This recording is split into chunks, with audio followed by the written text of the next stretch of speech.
우선 저를 언제나 따뜻하게 맞이해 주시는 코도바 한인 침례교회 성도 여러분께 진심으로 감사드리며, 특히 이 시간에 설교할 기회를 주신 우리 신유광 목사님께 진심으로 감사드립니다. 저는 코도바 한인 침례교회에서 제게 베풀어 주신 은혜들에 힘입어 미드 아메리카 침례 신학교에서 공부를 잘 하고 있으며 테네시에서 잘 적응하고 지내고 있습니다. 다시 한번 감사드립니다. 오늘 제가 준비한 메시지의 제목은 예수님은 누구신가입니다. Who is Jesus? 예수님은 누구신가? 우리 함께 읽어보겠습니다. 예수님은 누구신가? 예수님은 누구신가? 지난주에는 신유광 목사님을 통해 하나님께 속한 것들을 대하는 태도에 관한 말씀을 배우고, 하나님이 주신 것들을 잘 관리하는 크리스찬이 될 수 있도록 저는 큰 도전을 받았습니다. 이번 주는 여러분과 함께 하나님의 주권적인 은혜로 알게 되는 예수님에 관한 말씀을 배우기를 원합니다. 지난주에는 제 여자친구인 키리앗 자매와 함께 좋은 시간을 보내기 위해 티우아나로 여행을 갔다 왔습니다. 짧지만 즐거운 여행이었습니다. 우리는 함께 먹고 여행하고 이야기하고 주님을 경배하며 좋은 시간을 보냈습니다. 살다 보면 다양한 일들을 경험하게 됩니다. 그리고 겪을 때에는 큰 고통이 따르지만 지나보면 웃으면서 나눌 수 있는 그런 순간들이 있습니다. 멕시코에서 돌아온 길에 그런 순간이 하나 있었습니다. 여러분과 한번 나눠보겠습니다. 최근에는 비자 소지자를 포함한 해외 여행자들이 유효한 서류를 가지고 있음에도 불구하고 국경을 통과할 때 입국 거부를 당하거나 구금되기도 한다는 보고가 있었습니다. 뉴스에서 보셨을 겁니다. 저도 국경을 통과하면서 잠시 입국 거부를 당하고 구금되었었습니다. 합법적인 신분으로 미국에 거주하고 있다는 사실이 쉽게 입증될 수 있었던 상황이었지만, 누군가의 착각과 오해로 인해 신원 확인이 잘못되었던 겁니다. 한국에 돌아갈 준비하라는 말을 남긴 채 저를 구금한 경찰관은 다른 경찰관에게 현장 일을 맡기고 점심을 먹으러 나갔습니다. 감사하게도 현장 일을 떠맡은 새로운 경찰관은 제 입증 서류를 다시 꼼꼼히 검토하게 되어 동료가 실수가 했다는 것을 알아차리게 되었습니다. 그 덕에 저는 때맞춰 풀려나오게 되어 비행기를 탈 수 있었습니다. 요즘 신원 확인이 잘못된 경우가 얼마나 흔한지 모릅니다.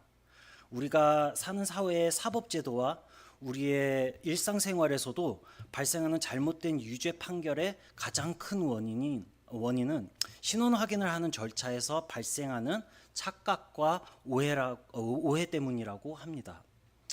이럴 때에는 입수할 수 있는 확실한 증거를 고려해서 억울하던 사람의 신원을 확인시켜줘야 돼요. 그렇죠?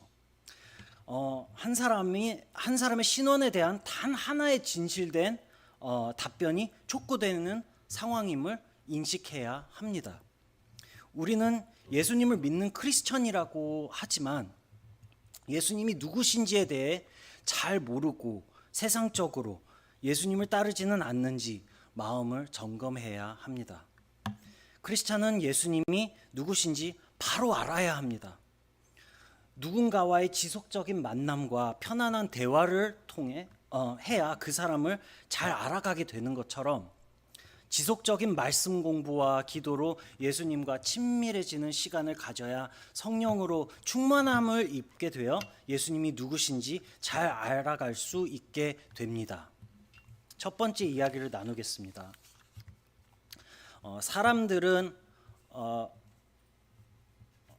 사람들은 예수님에 대해 무지했습니다. The people were ignorant about Jesus. 13절을 한번 보겠습니다. 성경 있으시면 13절을 한번 보시겠습니다. 예수님께서는 가이사랴 빌립보 지역에 이르셨다고 성경은 기록하고 있습니다. 그곳에 이르시자 예수님께서는 제자들에게 뭐라고 합니까? 사람들이 인자를 누구라고 하느냐 물으셨다고 성경은 말하고 있는데, 질문 속에 인자라는 말은 매우 심오한 뜻을 지닌 인류의 구세주를 가리키는 명칭이었습니다. 과거에는 선지자 다니엘과 에스겔이 신성한 권위를 가진 인류의 구세주를 묘사할 때 사용했던 말이었고, 예수님은 사역하신 내내 자신의 인간성과 신성을 강조하시기 위해 자신의 명칭으로 인자라는 말을 쭉 사용하셨었습니다.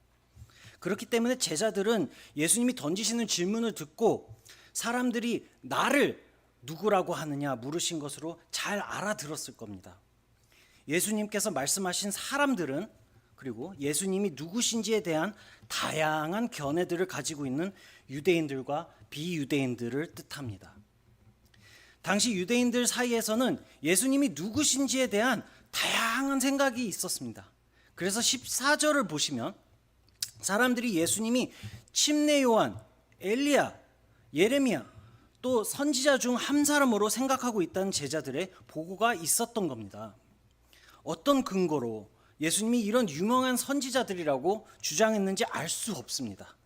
우리는 듣기에는 터무니없는 이야기로만 들리지만 그 당시에는 유대인들 사이에서 예수님의 정체성에 대한 이런 잘못된 정보가 만연했다는 사실을 성경은 우리에게 입증해주고 있습니다. 유대인들은 예수님이 기적을 행한 사람이라는 것만큼은 믿었었습니다. 1절을 보시면 당시 유대인들의 최고의 지도자들이 예수님을 찾아가 하늘의 표적을 구했다는 것을 확인할 수 있습니다. 유대인들은 예수님의 주장대로 하나님이 보내신 인류의 구세주가 예수님이라는 사실을 믿고 싶지 않았습니다. 하나님의 말씀을 외우고 다닐 만큼 말씀을 잘 아는 유대인들의 지도자들은 하나님의 말씀을 무시하고 예수님을 어떻게든 깎아내리려고 애를 썼습니다. 그들을 따르는 일부 유대인들은 그리고 더더욱 예수님에 대해 무지했습니다. 갈릴리에서 심지어 예수님을 돌로 쳐서 죽이려 했던 사람들이 바로 그런 유대인들이었습니다. 예수님이 뭐라고 말씀하셨길래 그랬을까요?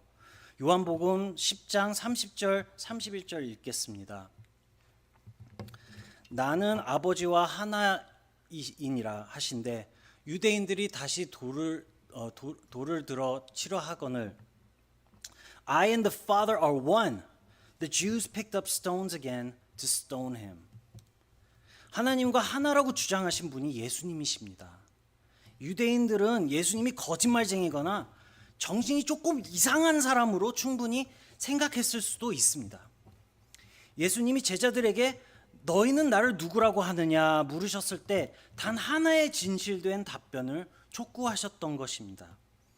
3년 동안 함께 먹고 여행하고 이야기하고 하늘에 계신 아버지를 경배해온 예수님을 평상시에 어떻게 생각했냐는 매우 날카로운 질문이었습니다. 평상시에 예수님이 인류를 구하러 오신 구세주가 아니라고 믿었다면 제자들은 지난 3년간 헛된 꿈을 쫓아온 자신들의 어리석음과 맞서야 했습니다. 상당히 생각해 보시면 부담스러운 질문을 받아 많이 당황스러워했을 제자들입니다. 특히 가이사랴 빌립보에서 이 질문을 받은 제자들은 믿음에 너무나 큰 도전을 받았을 겁니다. 왜냐고요?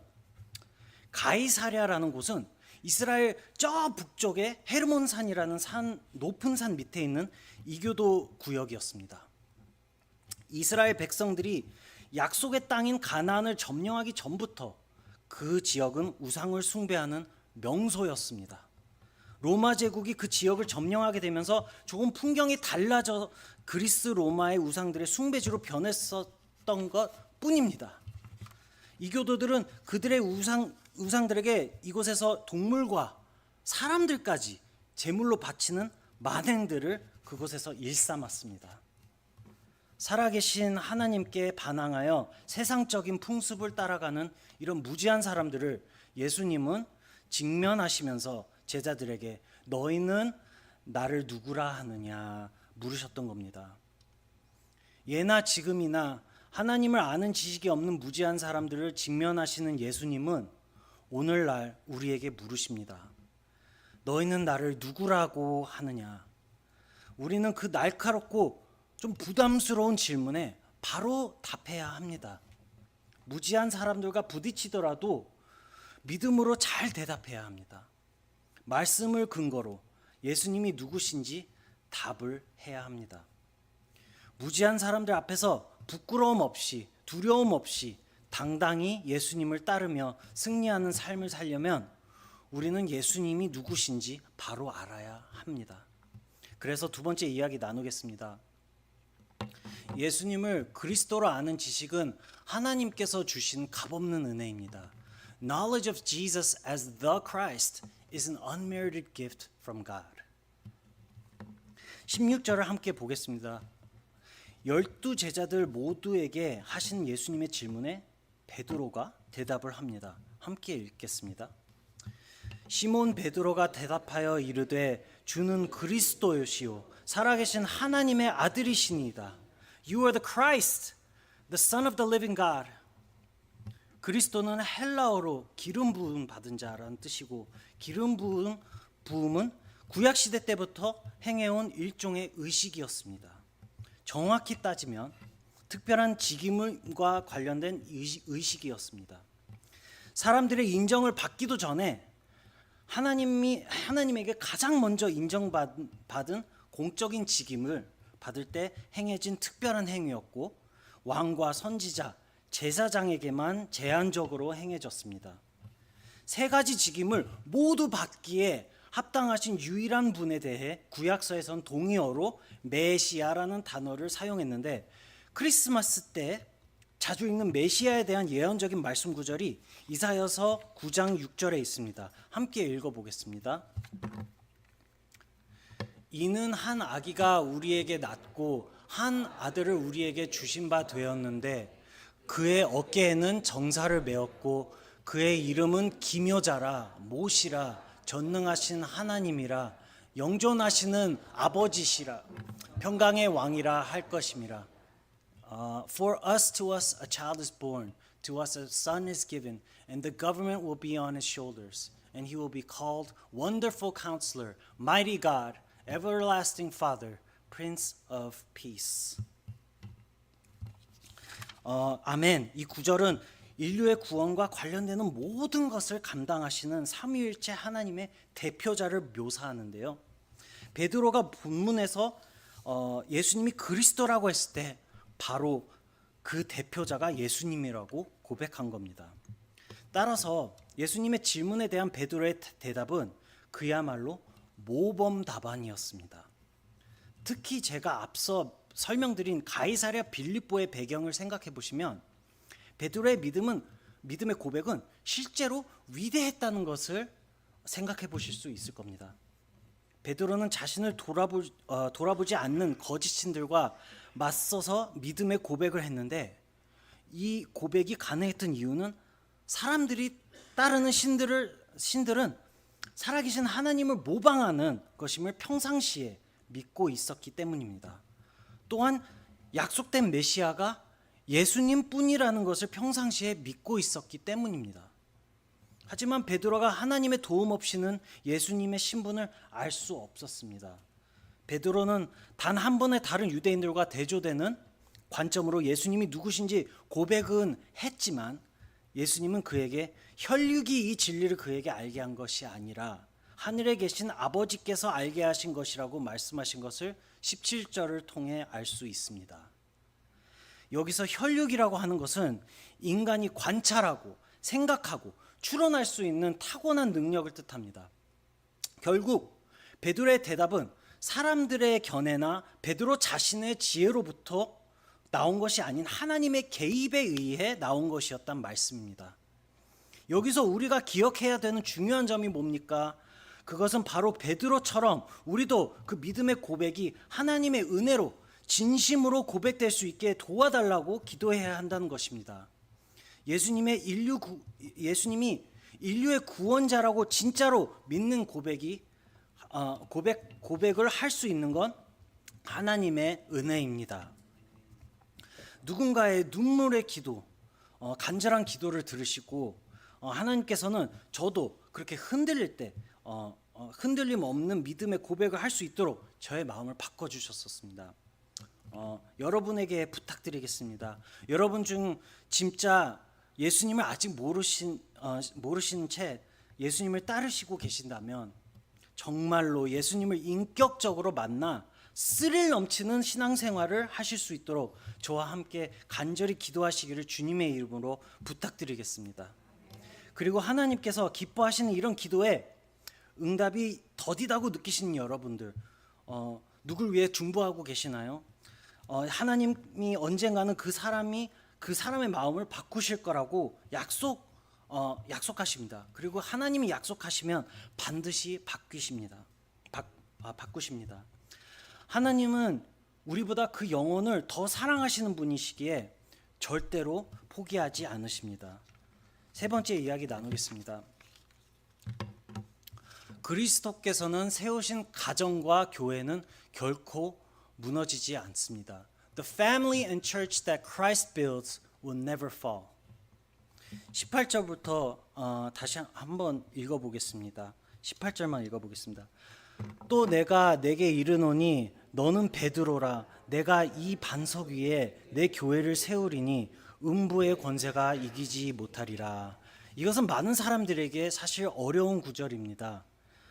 이 구절을 올바로 이해하기 위해서는 문법의 규칙과 예수님께서 갈릴리에서 가르치시는 것들에 대해 잘 알고 있어야 합니다.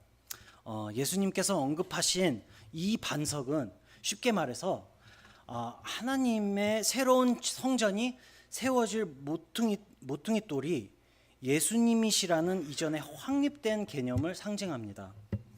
음부의 문도 이전에 확립된 개념인데 사람들로 하여금 죄를 짓게 하는 죽음과 악의 세력들의 권세를 뜻합니다. 예수님께서는 이러한 개념들을 종합시키셔서 메시아로서 새로 지으실 영적 성전에 대한 선언을 하신 겁니다.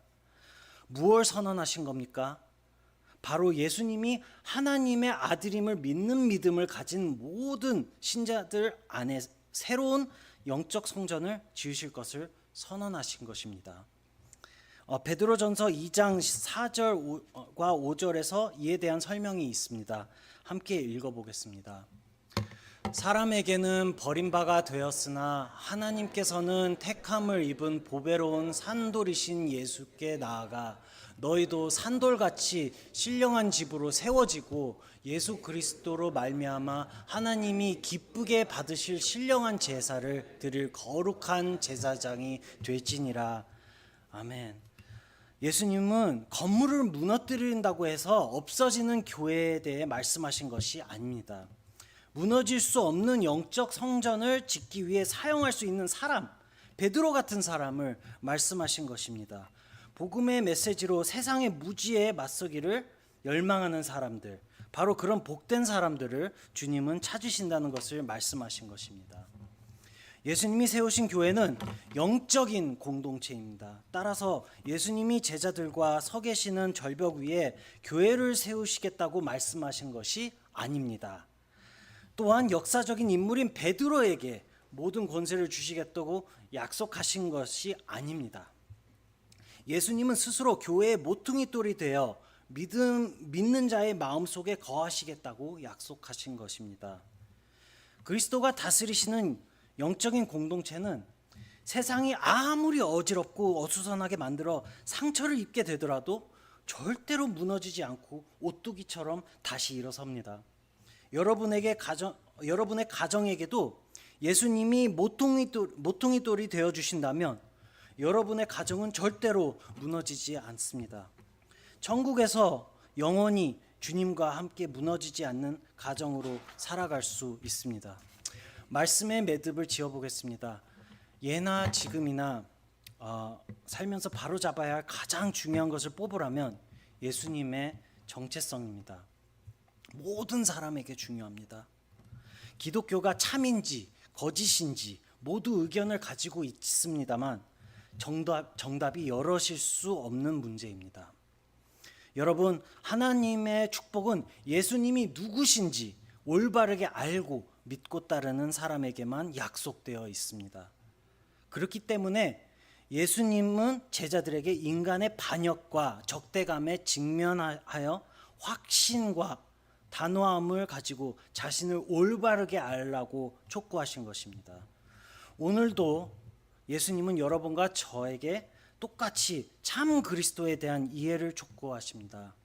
그리고 지식을 얻는 것으로 멈추는 게 아니라 예수님이 누구신지에 대해 바로 알고 올바른 예수님을 따라서 하나님으로부터 풍성한 축복을 받으라고 촉구하시고 계십니다. 오늘날 저와 여러분에게 예수님께서 물으십니다. 너희는 나를 누구라 하느냐? 이 질문은 단순히 지식의 문제가 아닙니다. 우리도 당당히 예수님은 그리스도시요 하나님의 아들이십니다라고 고백하기를 원합니다.